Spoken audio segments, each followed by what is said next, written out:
বিসমিল্লাহির রহমানির রহিম। আসসালামু আলাইকুম। এটা হলো কহি দিয়ে ডাটা আলুর ঝোল চিংড়ি মাছ দিয়ে। আর কি করে রান্না করলাম, কি দিয়ে, সম্পূর্ণটা আপনাদের সাথে শেয়ার করব। আমার ভিডিওটা না টেনে চলুন দেখি কি করে রান্নাটা করলাম।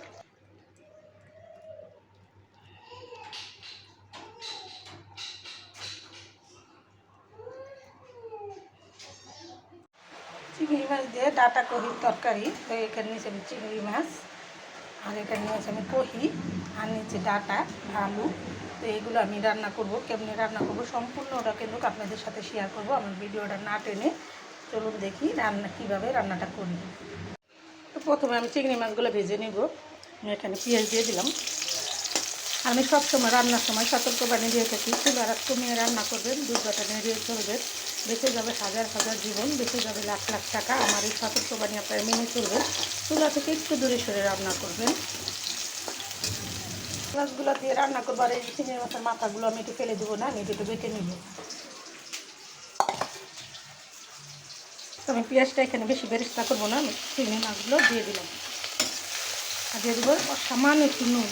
আমরা তরকারির সময় নুনই বলতে হবে, লবণটা গুণা হয় না। লবণটা বললে আমার নেকি আসতেছে না, নুন বললে আমার 10টা নেকি আসতেছে। তো আপনারা রান্নার সময় সবসময় বিসমিল্লাহ বলে রান্না করবেন, আর নুন বলবেন। নুন বললে আপনার 10টা নেকি আসবে। তো আমি সবসময় আপনাদের শিক্ষণীয় কিছু ভিডিও দেখাই, আপনাদের সাথে শেয়ার করি। আমার ভিডিওগুলো আপনারা অনেক ভালোবাসেন, আমি জানি। তো আমি আপনাদের উপকারে আসি, সেই দোয়াই করবেন। আমি সবসময় আপনাদের ভালো কিছু দেখানোর চেষ্টা করব, ভালো কিছু দেখাতে পারবো। তো আপনারা দেখতে থাকুন আমি রান্না করব, কীভাবে রান্নাটা করি। আমি মানুষটা কালো, কিন্তু আমার কাজের ধরনটা অন্যরকম। আমি সবসময় একটু গুছিয়ে গাছিয়ে কাজটা করতে পছন্দ করি। আর আপনাদের সাথে আমি সেটাই শেয়ার করি। নিজের কাজ নিজে করি, নিজে করার চেষ্টা করি। আপনারাও নিজের কাজ নিজে করে খাবেন। কাজের মানুষ দিয়ে কাজ করে খেলে ওরকমভাবে আপনি যেরকম চাইবেন ওরকম পারবেন না।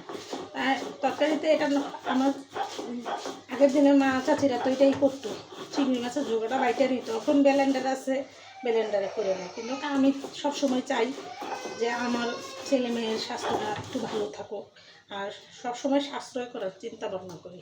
তো আমার এটা বাটা হয়ে গেছে। তো চিংড়ি মাছের জোগাটা আমার বাটা হয়ে গেছে। আমি এখন তেলে রান্না করার জন্য ডাটার আলুগুলো সিদ্ধ করে একদম শর্ট সময় হয়ে যাবে কহিগুলো। এটা আমি 5 মিনিট সিদ্ধ করে নেব। আর এই সিদ্ধ করা পানিটা আমি ফেলে দিব না। তো বাটাটার মধ্যে আমি দিয়ে দেবো পরিমাণ মতো হলুদের ফাঁকি, দিয়ে দিলাম 1 চামচ কাঁচামরিচের ফাঁকি, দিব লাল মরিচের ফাঁকি। আমি সবসময় কাঁচামরিচ দিয়ে রান্না করি, আজকে লাল মরিচের ফাঁকি একটু দিলাম। তো আমার মাছটা এখানে ভাজা হয়ে গেছে।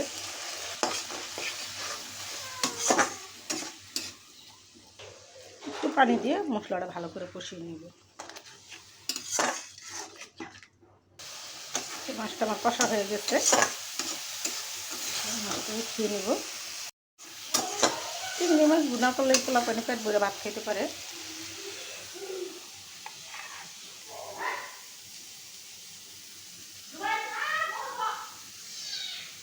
চিংড়ি মাছের ভুনা সব পোলা পানিরই পছন্দ।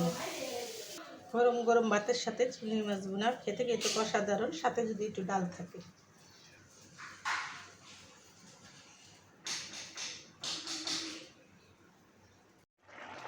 তো ফিরে আসলাম 5 মিনিট পরে। আমার এই কহি আলু আর ডাটার তরকারিটা হয়ে গেছে। চিংড়ি মাছ দিয়ে কহি আটার ডাটার ঝোল।